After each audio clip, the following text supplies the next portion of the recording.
Get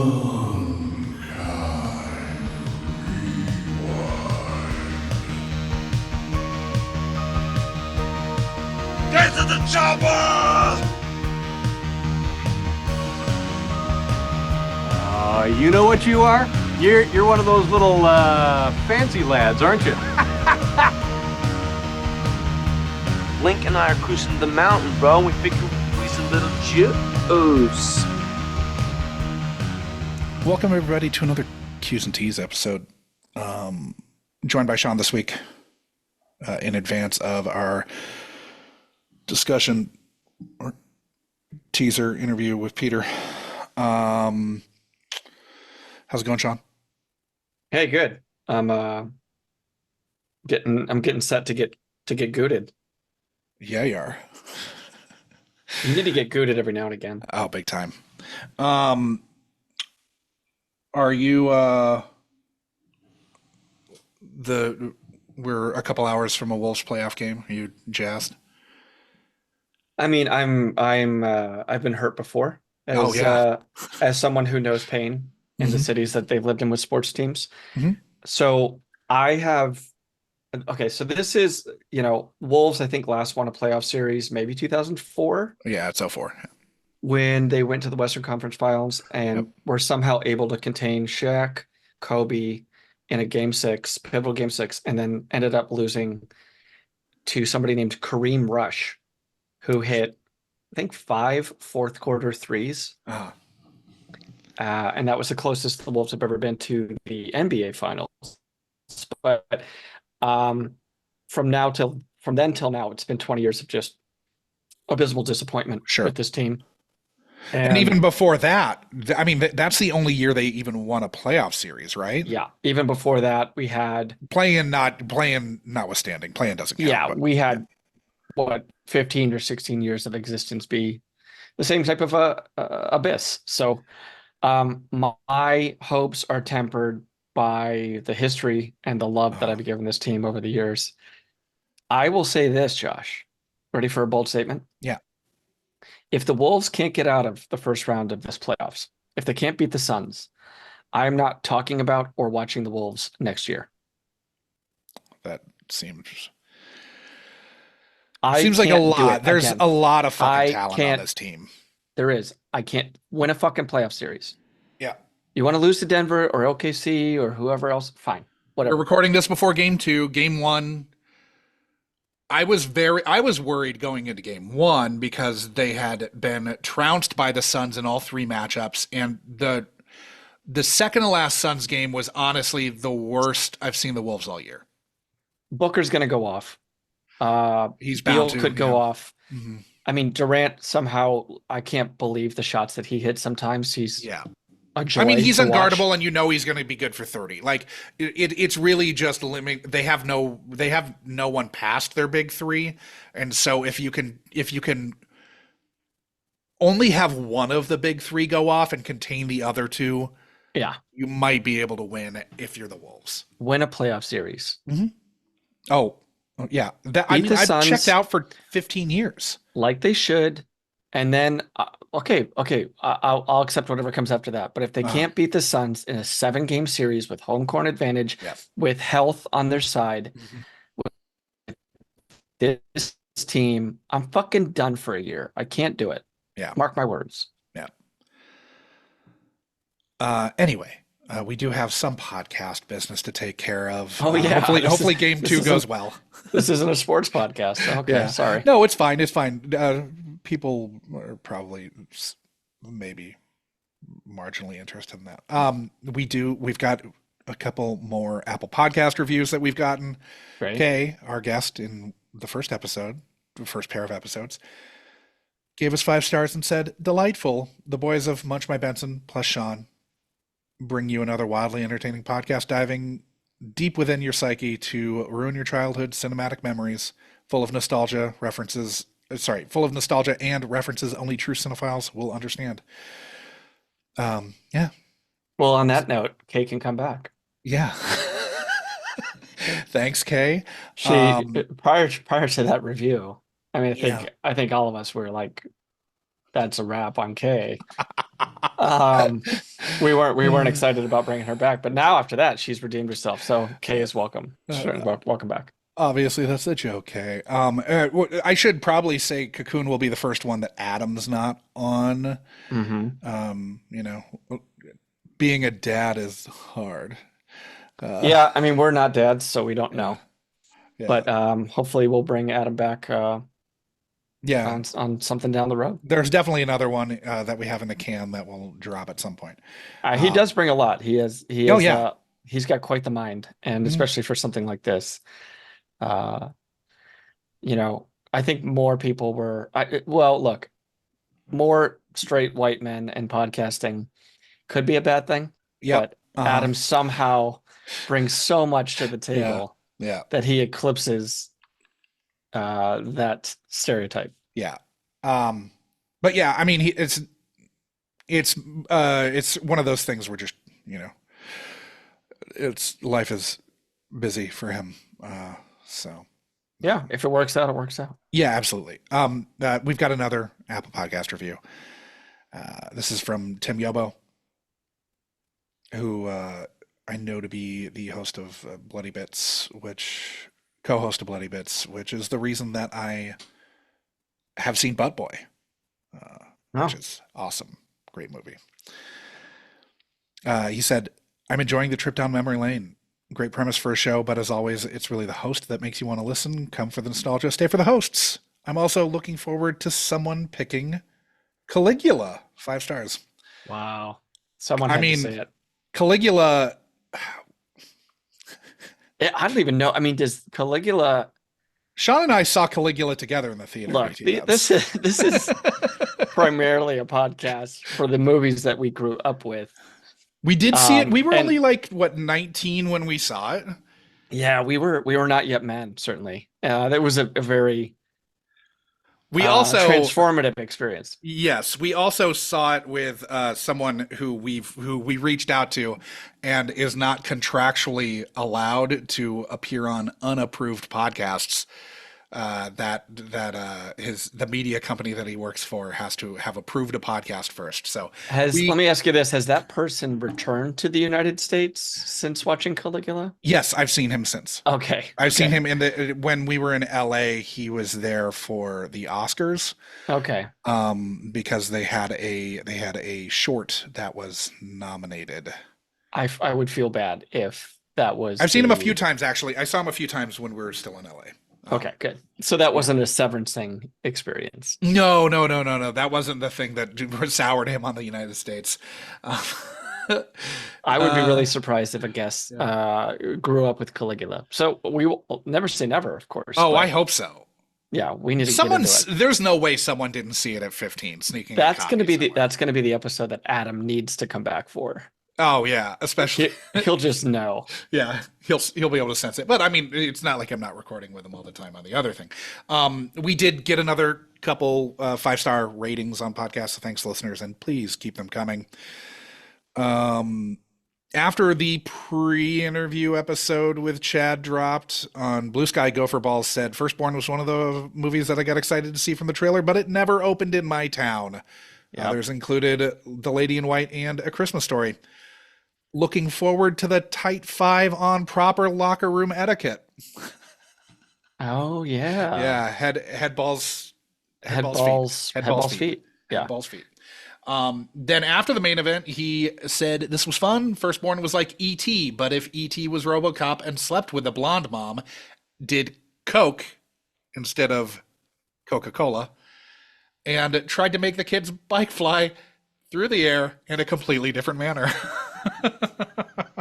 I mean, there is some magical kind of power that E.T. has that has a kind of intoxicating effect on the people around him. Yeah. And sodas certainly does not take to E.T. the way that she takes to Peter Weller. No. The way that Terry Garr takes Peter Weller. Yeah. But yeah, as far as that's a really interesting swap. If you could move Peter Weller into E.T. and E.T. into Firstborn. It'd be both would be terrifying in that scenario. See him coming down the stairs and meeting the kids for breakfast. Yeah. Oh, And your mom. His fingers glowing for a different reason. Oh boy, I knew some.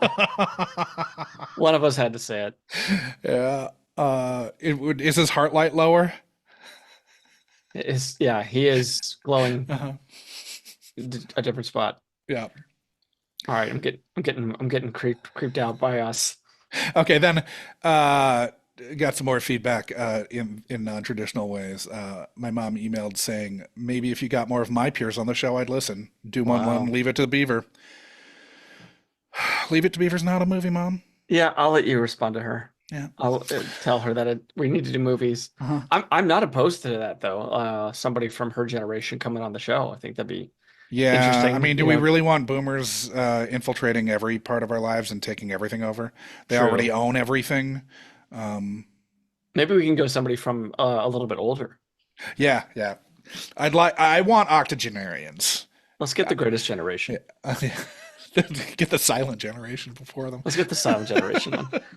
They didn't even have like video stores. They had to do the work and see a movie. But they could go sit at the movie theater the whole day and watch the movie over and over and over. One ticket bought you entry for the whole day. So there you go. So if any of you grew up with that sort of scenario, or maybe your grandparents did, and they're still alive and want to talk about, I don't know, fucking Wizard of Oz when they saw it in the theater in 1939, have them reach out. We'll have them on. Yeah. You'll have to be their tech support and help them. And also their power of attorney in case something happens. Yes, yeah, we could traumatize them pretty badly. So be careful. Then for the sake of protecting anonymity, we'll call the next one Gibson. But he said, I think I counted 5 references to Bubba from Mama's Family. That was in the Night of the Creeps episode. It was all you. It was all me. He said, nice work. You're one of 3 people that I think are funny. In all honesty, the premise for the show is a great idea, like a really good idea. Keep up the good work. I'm proud of you. Then, sorry, I burned my bridges. Burn my bridges is cutting out some of the specificity of what happened. Otherwise, you'd have Taylor Swift as a guest. Now you'll have to settle for the guy who watches shows with volume on full blast on the shitter at work. We were so close to Taylor. I know, so close. Taylor, if you want to come on. We'd love to have you. Love to have you. Open invitation, Taylor Swift. Within reason. What?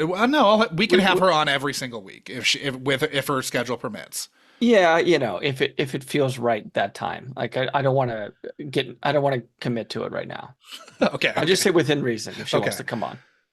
And then last one, Joe Biden said, "What's a podcast?" Oh, there. Yeah. Ask Corn Pop. So you've got something going on this week, right? You've got work that you're... Yeah, heading to do a stage reading at West Point that's associated with military spouses. Okay. Yeah, I've never been to West Point. I'm excited to head up there. I'm going to get Are you going to be playing Ulysses S. Grant? No, unfortunately not. So this is not... It would be like the spouse of Ulysses S. Grant. Oh, so you're his... I can't remember his wife's name. Henrietta or something, yeah. It would be kind of left behind while their spouses are overseas. And nowadays, Josh, there are a lot of men who fit that bill. Uh-huh. And not then, though. Not in the Civil War. No, unless they were in drag. Yeah. But do you think there were clingers in the Civil War? Oh yeah. Okay. All right. I mean, conscription was pretty high in the South. Pride of Toledo, Jamie Farr. I mean, maybe not in the North, but in the South, they pretty much were taking 12-year-olds, so they would have to have taken some clingers. Yeah, and Stephen Wright to play the concertina. Well, one of my mom's.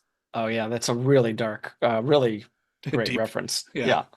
Deep cut there. Shout out. Was it One Soldier? Yep. Yeah. Oscar nominated One Soldier. Yeah. My mom kind of takes her kind of cabin weekends in a town famous for having the youngest enlisted soldier in the Civil War. He was 12 years old. Whoa. Yeah. Shout out LJ, Georgia. Maybe it was actually his Oscar-nominated short might have been the one before that. Might not have been One Soldier, but All One right. Soldier. I gotta go pretty soon too. Yeah, no, same. Cool. Anyway, everybody, have fun with our discussion with Peter, where we're talking about a really horny movie for old people. But this is the pre-interview. We don't. This get is to not that yet. Caligula. Yeah. This is not Caligula. Hornier, maybe. No, Way more gratuitous. yes. All right. All right, dude. Enjoy, everybody. Bye.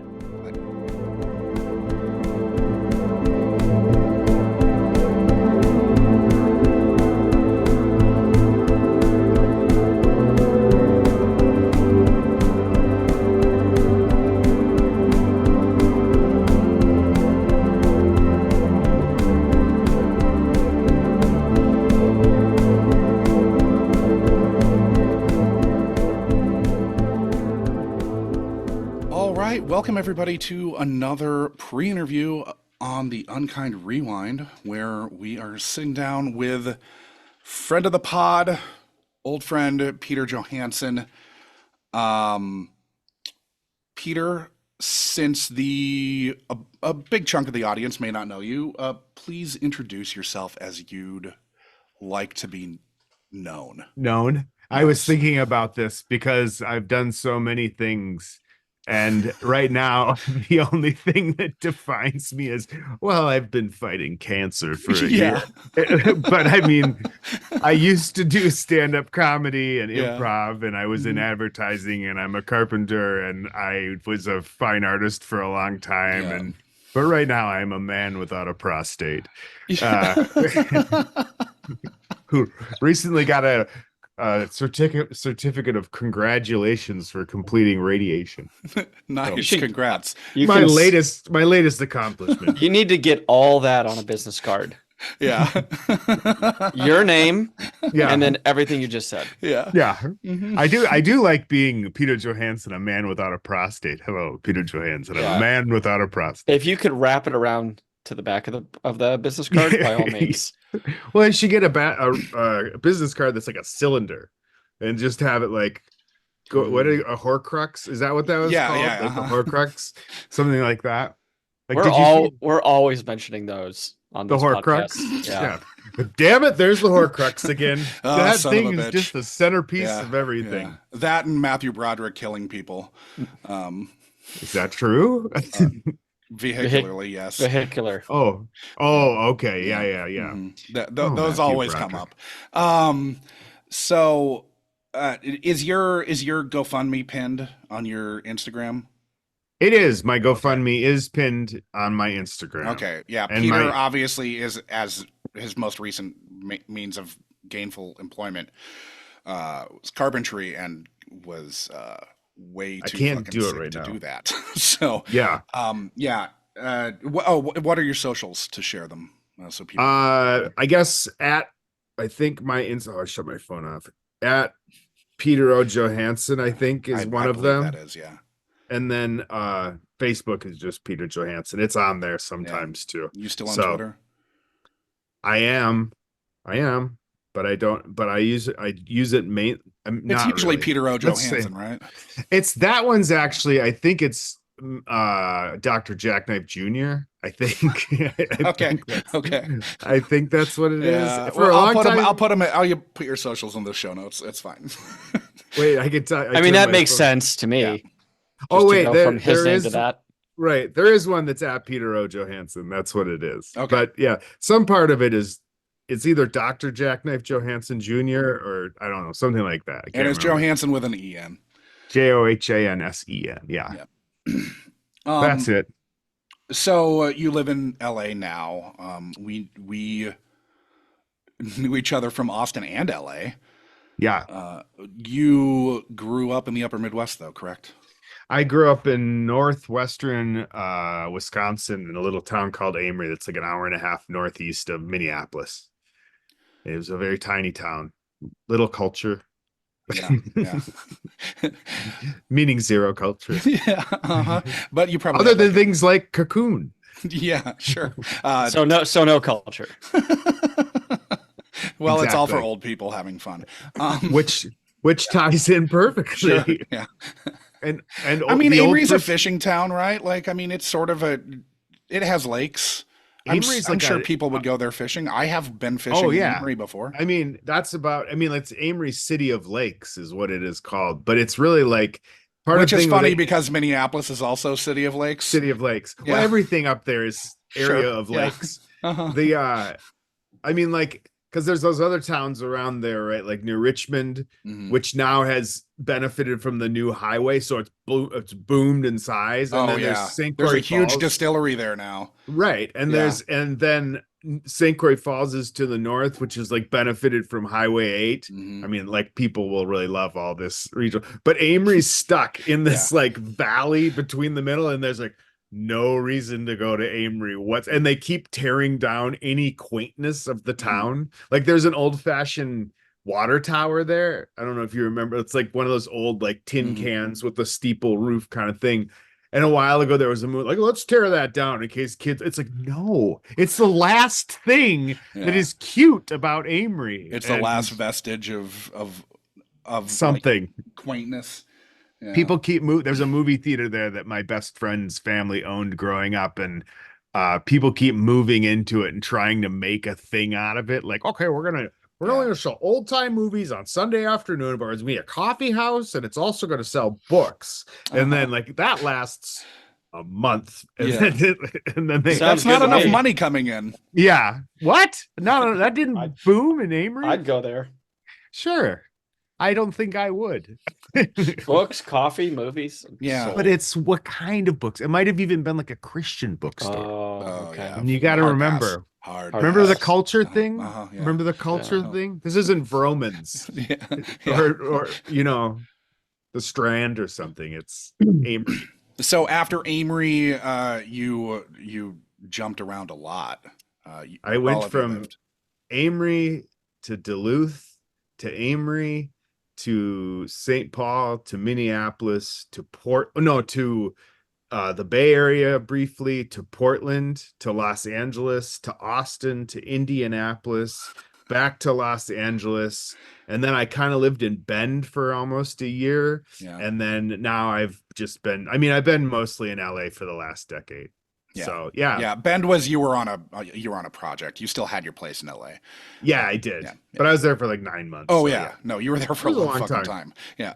Because that was in the middle of us working on I was that pilot idea. renovating a mansion all by myself, which is the stupidest thing ever. Like, can you remodel this mansion all alone? That should be a TV show.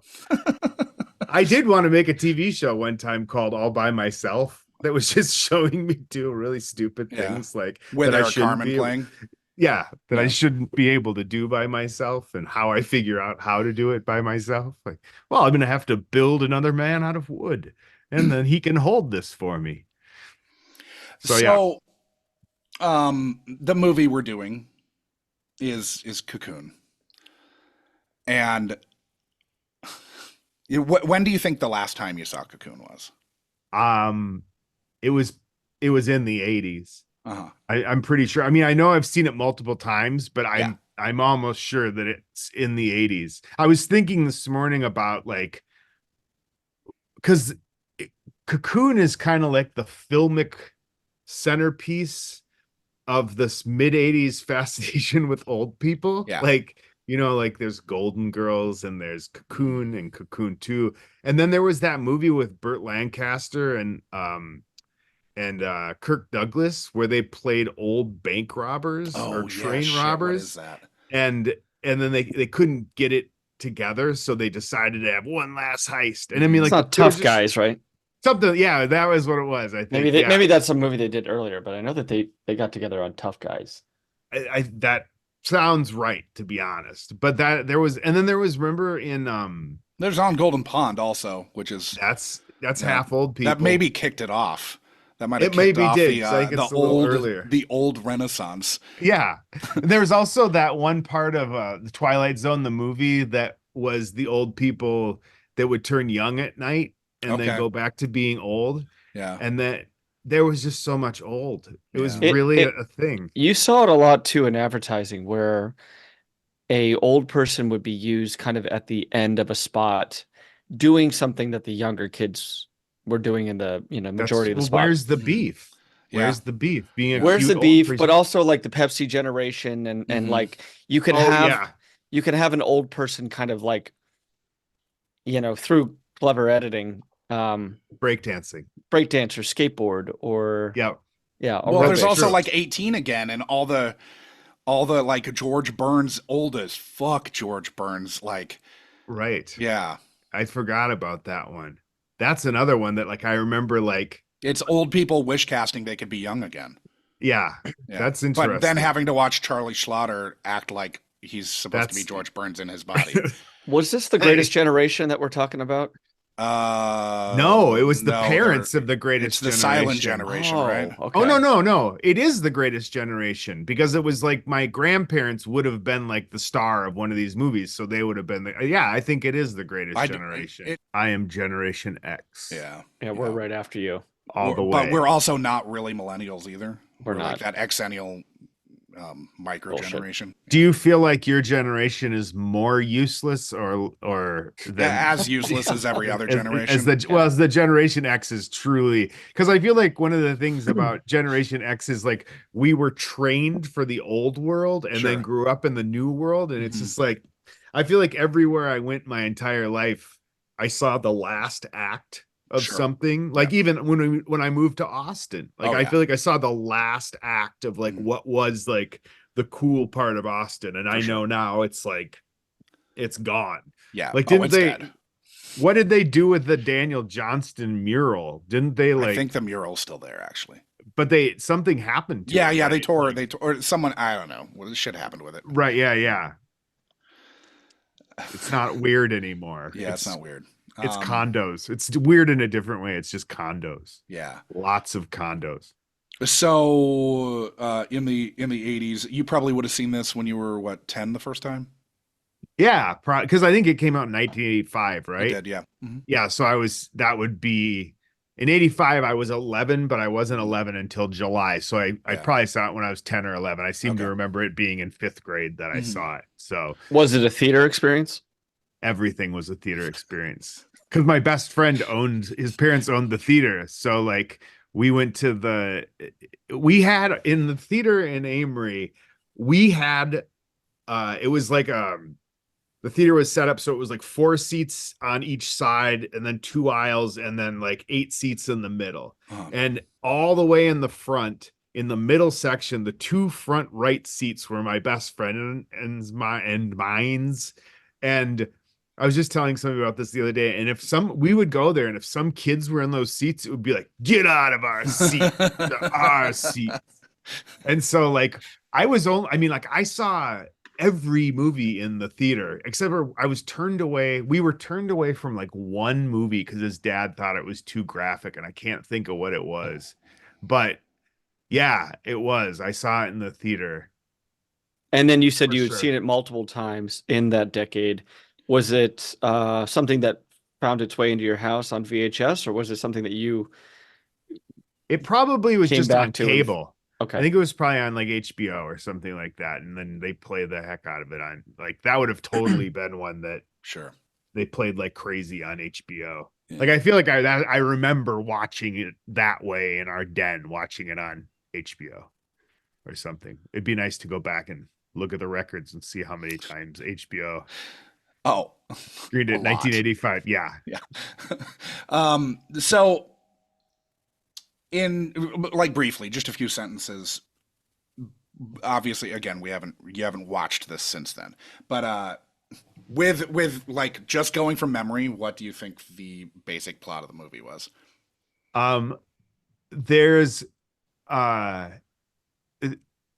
There's alien eggs and cocoons, I guess if you will. Yeah. And I don't remember where they find them, and I don't remember exactly who finds them. I can't remember if like Steve Guttenberg is like I think he's like the scientist, but I know that they transfer them to the pool I think it's at the old folks home. And then when the old people swim with the cocoons, they start to reverse age. And then I just remember this morning them opening the cocoons and there being like raisin aliens inside because they're sapping the aliens of their life force. Okay. And then there's some part where the aliens turn into energy and fly around the pool area. And then the old people are invited to go back to their planet with them because I guess to be young again. Regardless of if you're right or not, Yeah. that is a terrible pitch. Imagine Like, just walking in yeah, to the boardroom. You're like, guys, I got an idea. And this movie was a hit. huge hit, I think. It feels I mean, like it was. It feels like it was omnipresent when we were like when it came out when we were kids. for sure. And like it feels like it had like a 3-year shelf life. Yeah. No, for sure. And I mean, I remember that Daryl is in it, Bastion, multiple names. I don't know. Daryl, the actor Daryl from the movie Daryl, and then he was okay. I've never seen Never-ending Story. Never-ending Story. Okay. And he was Wilford Brimley. Wilford Brimley was in it, of course, and Jessica Tandy and Don Amici. Yeah. And I don't remember what Jessica Tandy's real life husband, but that was Hume Cronin. Yeah. Is that who it is? Yeah. They were really married, right? Yeah. In real life. And then that one, I don't know that actress's name that played Wilford Brimley's wife, but she was kind of like, I know who you're talking about. She was like in everything for a second. She had her day in the mid 80s. Yeah. Was I remember her. Like, it wasn't Maureen Stapleton, was it? Oh, yeah. I think it was. Yeah. I'm looking at the IMDb. Yeah. It's kind of like that one lady that played about Schmidt, the movie about Schmidt. The woman that played his June wife. Squibb. Yeah, she's in everything now. But Maureen Stapleton as an old lady. I mean, like I just remember her as an old lady. I'm assuming she had a career as a younger person she did, too. Yeah. But and then I don't remember who like the romantic counterpart to Steve Guttenberg would be. Was it? I mean, like maybe Ali Sheedy, but that's not right. I think it's Tawny Welch. I know my guess, but I don't know who she is. I mean, I know the name. Familiar. Calling her kind of like Ali Sheedy is close. Like Yeah. she's kind of an Ali Sheedy type. Yeah. Yeah. Okay. A little bit more sensual, perhaps. Was Steve One hopes. Guttenberg in Short Circuit? Yes. Oh, That's where I'm yes. getting that. That's where I'm getting that's because that's definitely Ali Sheedy. So that's where I'm getting that cross pollination there. Gutenberg effect. Yeah. The Gutenberg Ali Sheedy effect. Mm-hmm. And my friend and I were talking the other day because I told him I was doing this, and he actually brought up kind of what you were talking about with like old people doing things they weren't supposed to be able to do. And I got really pissed off at him because I was like, shut up. I don't need, he's like, no, we're just having a conversation. I'm like, no, that's the whole point of this thing. Like, I don't want to be, right. I want to like have my mismemories be pure. But he was reminding me of there being breakdancing with Jessica Tandy, I believe. And I when he said it, I was like, yep, I remember that part. I totally remember that part. Some urban types, and then she jumps on a piece of cardboard, and it wouldn't be a movie from 1985 if someone wasn't breakdancing. Yeah, and very clearly like a wig person, like, oh, that's just a really cheap gray wig on somebody who can breakdance. It's similar to the terrible wig of Lori Loughlin's character in the movie Rad. Oh God. Oh yeah. Who needed to do BMX stunts? Yeah. Yes. Or have you ever seen that like cut from Casino where it's the car explosion where Robert De Niro gets into the car and like it shows the car, and then there's a quick cut of right before the explosion, and it's the worst mannequin just like, it's so funny. It really is. Like they don't slow it down at all, and you're just like, look at that. That's really bad. But so that's what I remember about Cocoon, I think. What do you think you were like at the age that you were taking a Cocoon? Being in the water with those pods. what if I would be like in the movie? No. What you were like when you were watching this? Oh, I was emotional. I know that I was always emotionally affected by movies when I was a kid, like far more than other kids. Mhm. Like I remember in on you know, when like teachers would have in service Yeah. and stuff, like they They would just put a movie sometimes on. hand out like vouchers for all the kids in elementary school to go see Lassie. They would play like a Okay. matinee of Lassie, which they never did. Like they Mhm. never had Lassie on, but it would be like this kind of special event. And I remember going with like being like probably in third or fourth grade and going with my friends' older brothers who were in high school and like crying. And they were just like, what the fuck, Peter? Like just beating me up. And then everyone was much harder than I was. But I do remember being I probably cried. I'm sure I cried at it. Yeah. I still do. I cried. You at have a it. soft spot, you would say, though, for Cocoon. Oh, well, do I hold a soft spot for it? I'll tell you this, when I watch it, there's a 85% chance I'll shed a tear. Oh yeah. Sure. I'll tell you that. Yeah. Maybe better than 85%. But so yeah. I hold it as I don't like think back on it as a movie that like, oh, that movie sucked. I remember it as like as a movie that I really liked and No, I enjoyed. I feel the same way about it. I remember liking this movie. Yeah. So what do you having a think good about emotional Cocoon? experience.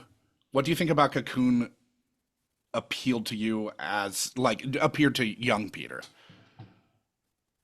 Wow, you're gonna make me cry right now. Um, I mean, I guess I without getting into too much psychology, I had kind of a rough childhood. I mean, I was like an adopted fat kid and I was hyperactive. And I mean, I think there's some aspect of like there being a solution maybe, or like, you know, these people saved these people that were in a bad situation kind of, and maybe that was it. Maybe like they're just being, I don't know. I think that's probably part of it. Something there. That's what, yeah, I think. I mean, I think that might be it. I don't know. I'll find out. Yeah. Do you have any other memories about watching Cocoon? It could be like, you know, personal experiences or hanging out with a certain friend watching it, or watching it with your parents or something like that. But is there anything that kind of sticks out to you? I don't think so. It's Okay. interesting because I feel like I was actually kind of trying to think about that this morning, like what was going on, kind of. And like, I mean, like, I know I saw it with somebody, but I would, you know, I really like focus in on movies when I watch them. Sure. Like, I sometimes will like lip the dialogue. Like, I'm one of those people that like watches people talk and my mouth goes, you know, like saying what they're saying.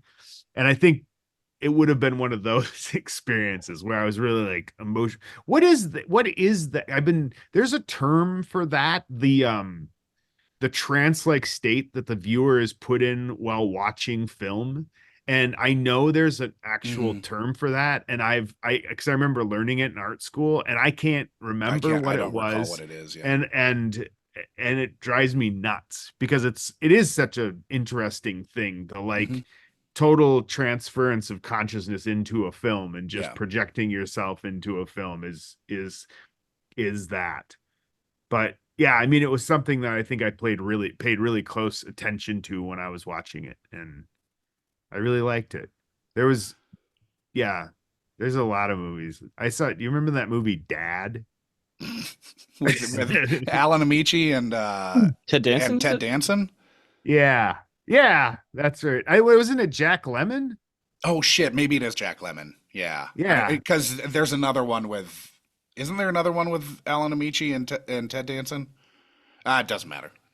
But I saw that when I was probably like. I probably just at that age thought that they were the same person. Right. Yeah. I saw that in the theater by myself when I Okay. was like probably 12. Yeah. Like just went like on a Tuesday night Yeah. and saw Dad. You just saw About, like, all the movies geared towards olds. yeah, like, and that was about like 3 generations of men from one family watching the old man deteriorate into Alzheimer's. Sure. Yeah. Real Perfect fun viewing watch. for a 12-year-old. And I loved it. I remember just being like, oh my God. What I was also it about thought- all this old fare that really got its hooks in you? I don't know. I mean, I've just always been a cinephile. Like I've always Okay. been like, I like anything. Mhm. Like I'll watch. There's so few things that I truly like hate. Yeah. And I mean, like, I was just talking, like, I'm an apologist for, like, I'll be, you know, people will be like, that movie sucked. And I'll be like, that movie, those are like, there's all this stuff that was good. Yeah, none of that made sense. But this part was really good. I liked that movie. One of the things that I really hate, and it still pisses me off, is the end of Battlestar Galactica. Sure, you Like, I should am hate so, that. Yep. so mad about Uh-huh. that. I mean, I'm even an apologist for the last season of Game of Thrones. And- Okay. but I mean, I understand. Yeah, yeah. And lament, like, you fucked that up Yes. so fucking Uh-huh. bad. I mean, HBO wanted to give those guys 3 more seasons to do that right. And they were just like, no. We'll just rush 3 seasons of nonsense into one thing and then make it bad. And it was like, God, Kind of what succeeded. happens when you produce, you know, source material that's still being written. exactly. Yeah. And then the thing is that then they ruined it for George. I think part of the problem Yeah. with George R.R. Martin is that now he's seen an ending, Mhm. and it's really hard for him to come up with a genuine ending of his own that isn't. Well, especially because it seems like he had input. Yeah. In a Some, weird way, it might be good. It like might better the book. Hopefully, If there it is a if it book. ever comes out, yeah. It's never gonna happen. There's supposed to be 2 more books, right? 2 or 3. Like, Uh, because there were multiple seasons that had not He- been written. He missed Right. it. He missed the boat on that. Yeah. he really did. I mean, like, he should have been busting his ass. He should have stopped going to award shows Yeah. And eating candy. and eating turkey legs. Yeah. Yeah. Ounce. And wine goblets. More Ow. wine. Yeah. Yeah. And Well, now when you get famous at like 70, I yeah. Yeah. And that's the other thing is like, this man is old and he's Yeah. super fat. It also You took him a got- long time to write the fucking first books in the first place. Like, I know. Mhm. And his other books aren't good. Those like the Aces High or whatever they are, the sci-fi ones, they're like not interesting. But I do like House of the Dragon. This is totally on topic. With Yeah, sorry. With Cocoon. back to Cocoon, the important Yeah. stuff. This So, is what I do.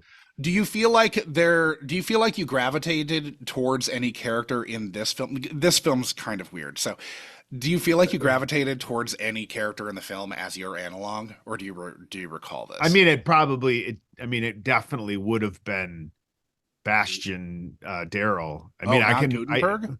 No, because I was Okay. little. I mean, I was a Okay, kid okay. and he was a kid, and it was about his relationship to his grandparents, Okay. right? So I think that was part of the thing because I was really, I loved my grandparents. I mean, Did you watch this with them? no, I didn't watch this with them. Because their I whole don't- generation loved this movie. I believe. He had his movie buddy. Yeah. My movie buddy. I can't remember watching Okay. any movie with those grandparents, but I do remember watching The Couch Trip with my other grandma, who was really like, she was like a proper old lady. And then there's this whole scene where Chevy Chase has this condom commercial and everybody in my family being like, and that was in the theater too.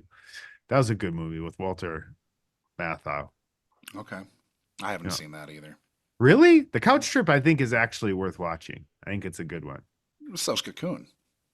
Definitely. Different. It's different. Different. So what expectations do you have for your return to Cocoon? Delight. Okay. Wonderment. I think I'll enjoy it. I'm hoping that there's a like a number of details about it that I forget, because I can remember scenes, right? I can remember like I do remember like there being a scene where Wilford Brimley is fishing with Daryl. I just keep calling him Daryl. That's the right name. Yeah.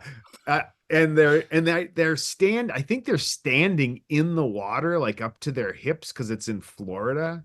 And that was weird to me, because you don't stand in the water in Wisconsin lakes, you stand on the shore. And I thought that was really weird. And they're having a conversation, and I think he might be telling him that they're leaving and they're going to space, and trying to explain that. And like there's details, and I want to be surprised. Like that's what I want to be, because I feel like I can remember some, as I've been thinking about it, like key scenes. But I like don't remember Steve Guttenberg's role in it at all. I remember that he's a friend in the end. At least he might be like an antagonist at the beginning, but he's a friend in the end. I believe he helps them. I think he wasn't doing a lot of heel turns in the 80s. No, He saved that for Veronica Mars. That's true. Which is why it was so effective. Yeah. No, that's true. The Goot was a good guy. I wonder where Gutenberg translates to. I mean, Guten has to be Guten Tag or Guten Tag, yeah. Guten Village, maybe. I mean, Good Village, yeah, that could be. But it's something good. We'll look into this. We'll have our researchers. Yeah. Let's get the interns on this. Guys. Yeah, this is where we drop in Ryan Hansen at the end of that Party Down episode with Gutenberg, Steve Gutenberg's birthday party. Drop in him saying, fucking hate Steve Gutenberg. Or fuck you, Steve Gutenberg. It's one of the two. But when Gutenberg steals the girl that he brought to the party. Oh, yeah, that's right. I fucking hate Steve Gutenberg. Did you like the new season of Party Down? Yeah, it's great. I loved it. I thought it was really good. Yeah, I thought they did a really good job. Is there going to be another season of it? I sure fucking hope so. But because they left it in place. So many people. Yeah. It's good. It was good. Yeah, it was great. So those are my thoughts on Cocoon. Right on. Well, I'm looking forward. I have very little recollection of this film. I mean, I know the like general vibe, but I haven't seen this since at least 1988 or so. And you would have missed the first wave of it too, because I saw it when it was. Well, I was like 6 when it came out. Right. So I mean, like my experience of it would have been a little different than your experience. Sure. When it was. But I mean, I definitely saw it like very shortly after it came out. Sure, I mean, like I didn't mean like then. Yeah. I mean, I definitely saw it a few times too. Yeah, which is it was weird. kind of unavoidable. It's a weird movie for kids to be watching more than once, but I've definitely seen it more than once. Yeah, no, it is. I mean, I feel like there's. I don't know. Maybe it's just me, but I feel like there's like I said, like Dad and. There was another movie with William Hurt called The Doctor. Do you remember that one? I remember the cover of it. He was a doctor that got throat cancer and died. William Hurt did? It was this idea of like the doctor becomes the patient and then he has to experience. And I saw that alone in the theater as well. And I was pretty young. Like, you were a big Bill Hurt fan? Yeah, I guess. He falls into the category of like Kenneth Branagh and there's a number of actors like that I've always been like, nah, I don't like their flavor. Don't get him either. And William Hurt is one of those. Also, John Voight. I've never liked John Voight. John Voight is a bad taste. John Voight. And now he's a really bad. Yeah, now he really sucks. Yeah. Yeah. I've never really gotten John Voight. Yeah. So I mean, like, I don't know. Midnight Cowboy kind of sucks. Yeah. I'll be honest. I'm not really into it. I just don't like. I haven't seen it since like, I don't know, 1996 or so. Dustin Hoffman is great in it, but everything else is kind of like, whatever. I don't think. For me, I don't think a viewing of Cocoon made it into the 90s. I don't think so either. I think the shelf life really died in like 1989. Yeah. Honestly, like I could see watching it in 89, but The moment 90 happened. Yeah, like the moment Field of Dreams comes out, just Yep. this movie's like gone. It's evaporated. And so What would you it's- call that? Because wasn't there kind of a wave of like ghost movies like that? Kind of, yeah. But I Yeah, mean, there Field was- of Dreams is also speaking very specifically to like that older like the generation that would have it's speaking to the same generation that Cocoon Sure. was. Yeah. Yeah. Or that's like the kind of target audience. Like it's also like, oh, whatever, it's baseball fans, but it's definitely speaking to like, you know, the persistent like through the 80s, like, you know, navel gazing toward the past. I don't know. Do you feel like Field of Dreams was one of the first movies that had like, because there was like the real baseball field, and I don't feel like there was a movie before that had that kind of like 8 Men Out kind of did. It came out the year real before. world crossover though, where there was like right. Yeah. you know, there's this prop or, you know, set that you could actually go to and like Sure. and be a part of, and I don't feel like there was other movies until then that had done that. I don't know how quickly the like I don't remember when they actually opened the Field of Dreams that you could go visit. I don't think it was until like 1994. It was. Yeah. I think it was with the movie. I don't think so. I think it was after. I think. Oh, I okay. think because it remained so popular. I think it. I mean, Christ, John Mulaney just fucking talked about Field of Dreams for 3 minutes at the fucking Oscars. Oh, he did. Oh, I you don't didn't see him remember. present. I He didn't see it, presented yeah. an award and just got up there and gave like talked about what the plot of Field of Dreams was and how insane it is. Is Ray Liotta Shoeless Joe Jackson in that? He was. Isn't that who Yes. he is? Yeah. Ray He Liotta. did not play baseball well. No. He was super nice the one day that I was on a shoot with him. What Rest did in you peace. work on? Yeah, rest in Marriage peace for Story. sure. Yeah. Was that the last thing he did? It No, was. no. Was it? I think it was. He I did think Cocaine Bear. Yes, he did cocaine. That was what I was thinking, because I knew I saw him yeah. in something else. Okay. He was in Cocaine Bear. Yeah. But yeah, I mean, he worked definitely. all the time. Mm-hmm. I was at Jumbo's Clown Room last night, Okay. and because my girlfriend is the bartender there, Yeah. and the one of the girls came over and was talking to my friend Miles and I don't remember what we were saying, but we brought up Nicolas Cage, and she was like, well, what are your feelings on Nicolas Cage? And I was like, I like him, right? And like we were both like thumbs up, and then she went, I'm apathetic, and then she said, I'm apathetic in a neutral way, and I was like, what do you what? So you're And I- apathetic. Yeah, so you mean you're apathetic? Like what? Like what are you saying?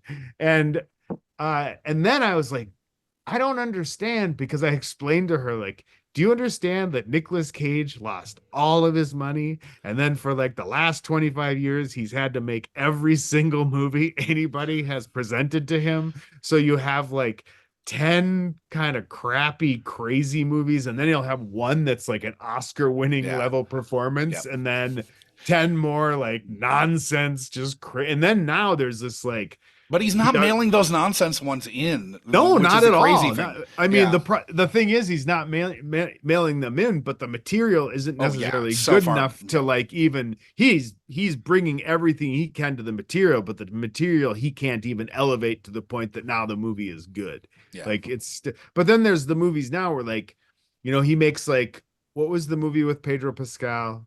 The unbearable weight of massive talent. Yeah. So that's a good one, right? Mhm. That's a good Yeah. one. And then now there's Dream Scenario. Dream which Scenario was I good. haven't watched, but I know it's good. I'm gonna watch it.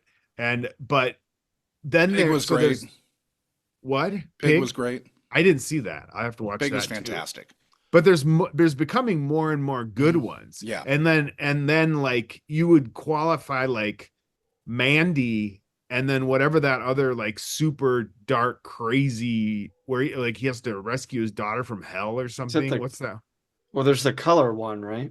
Yeah, Yeah, that's the Color one I'm Out of thinking. Shape. Yeah, that one's good. Yeah, and so like even Or the Color Out of crazy Space, rather. ones, right? And now even the like crazy kind of like B ones Mhm. are Or slightly becoming, better, yeah, becoming really, because Mandy is amazing. Like Mandy's Mandy's- just like insane. I've seen that like 8 times. Yeah, it's very good. So That's But she would- my letterboxd profile is just 4 covers of Mandy. Mandy, Yeah, that's Uh, my film. that's good. Mhm.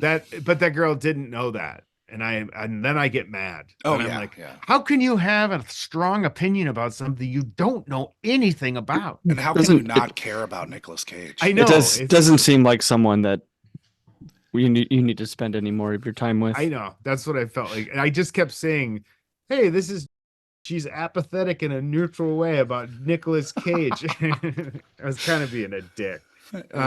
Apathetic in a neutral way is a very LA expression. It It seems really is. let's just talk unnecessarily.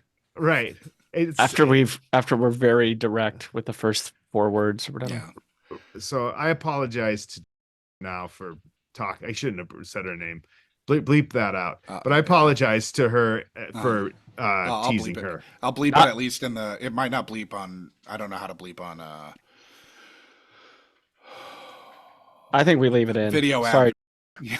Well, I can do it on the podcast, but I don't know if Okay. I can figure out how to do it on for the YouTube for the video. Oh, okay. Because this only goes up on YouTube. No, it goes up on everything.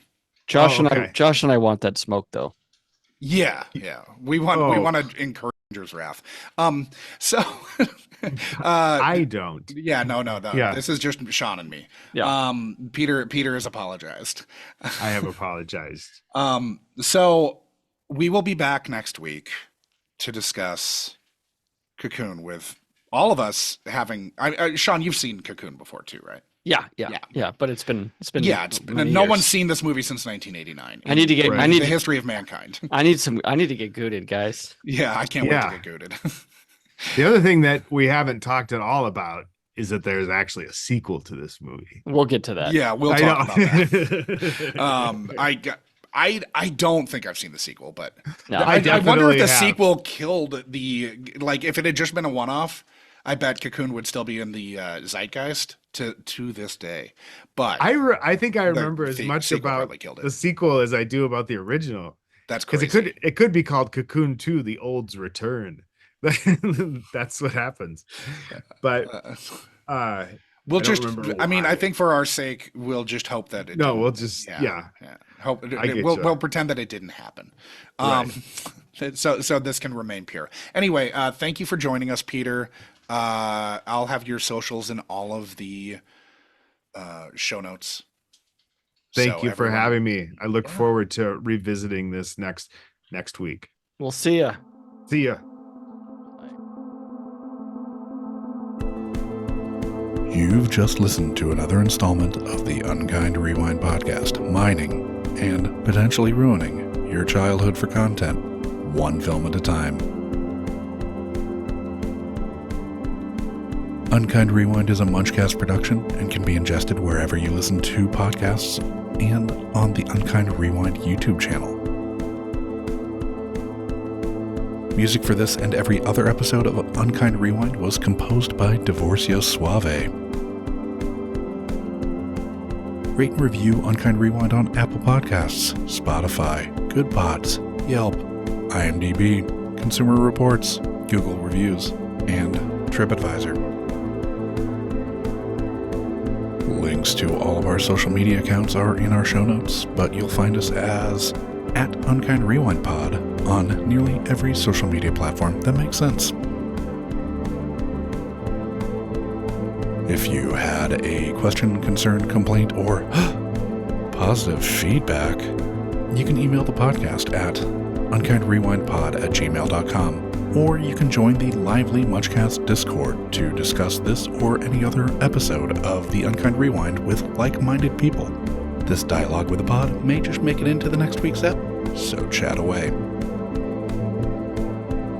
The Unkind Rewind Patreon will be coming soon, so start squirreling that pocket change away. Thank you for listening to another Unkind Rewind.